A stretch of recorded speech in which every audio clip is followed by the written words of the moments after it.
a lot of questions people are going to ask is like, is that safe? Is that safe? A complete stranger, you go online, you don't know who they are, anything about them. Yeah. Did that not worry you? So I chose it because I get to meet the mums who have donated for me. Yeah. I get to spend time with them. He's very vocal today. I get to spend time with them, and it's, you know, it's my decision at the end of the day if I feel comfortable taking their milk. It's not some random person that I've never met from the internet. You know. Were you just having problems? Yeah, so with breastfeeding? I really struggled to breastfeed myself. Just struggled to get him to latch on.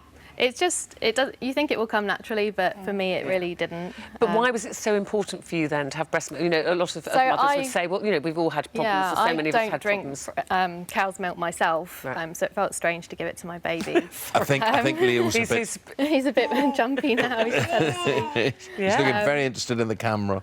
Yeah, so... But the lovely thing is, you know, with both of them, Leo and Theo, they're both very healthy looking, they're right? both thriving. Yeah. Yeah. They are, they're thriving. But then there'll be mums who'll say their babies are thriving on formula. Of course. The point of us coming here to talk about it today isn't about breast is best or formula or fed or anything like that. It's about making breast milk an option, just as formula is. So tell us your story. So why were you so desperate to have breast milk that you turned to a donor? Yep. With my first, I didn't know about it, so my first was formula fed. She didn't thrive, unfortunately, though. She had an intolerance to it and was quite badly ill. So I didn't want to do that to Theo. So when my low supply happened, we happened to find this page and a mother that was willing to help. And I got in contact with her and like Lauren said, had a good chat. You just found this page. I mean, obviously somebody has to tell you, look, you do know that there are women who will donate breast milk. Because you don't pay for this, do you? No, absolutely not. Not at all. No.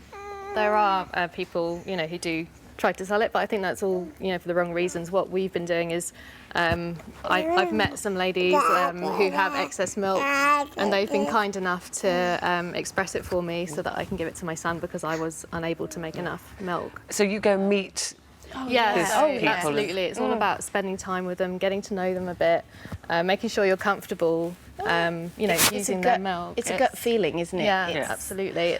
But gut feeling is not of course scientific, is it? You don't know, because you think, well, they've got to store the breast milk, it's got to be a certain temperature, you've got to transport it at some point.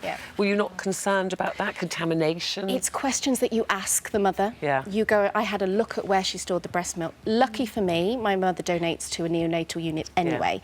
So but that milk is screened, isn't it? Exactly. In a neonatal unit. You can't obviously screen it. No, it's her milk. It's the same milk. So the milk that she's giving to the neonatal unit, she follows the same processes. Not everybody agrees with this, of course. We've got Dr. Sarah Steele. She's actually in Milan at the moment on a research trip. She's a public health researcher. Hello, Dr. Steele. Can you hear me? Yes, I can. You've obviously been listening to this, Dr. Steele.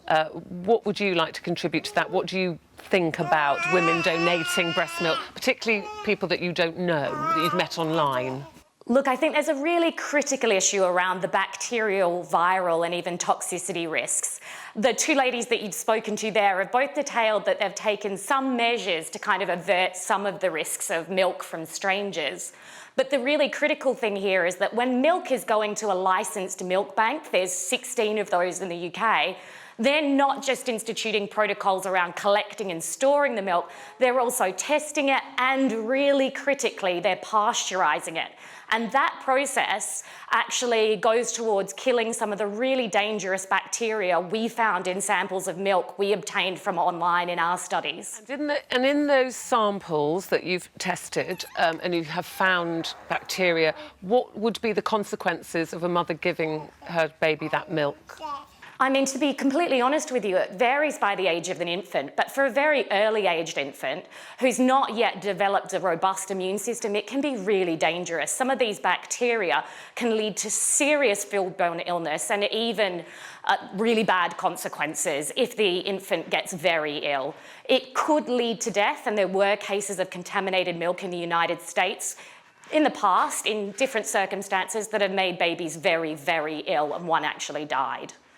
Lauren and Rebecca here, obviously very happy with their donors who they say they've met, they've been to their homes, they see how they store the milk. Both their boys seem to be thriving on it. What would you say to any mother, parent watching this today who might think, I'm struggling with breastfeeding and I think this is a great idea? What would you say to safeguard your child would you recommend?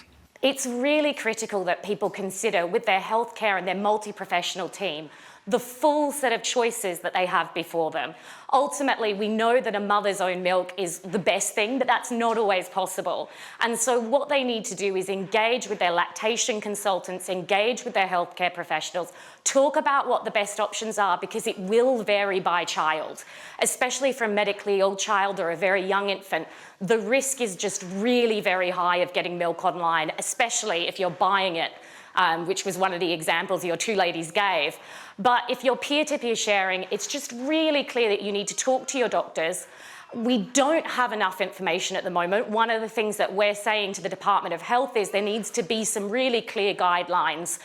We really recommend that people don't get their milk online, that what we focus on in the UK is building up a really reliable milk network through licensed milk banks, growing the supply there.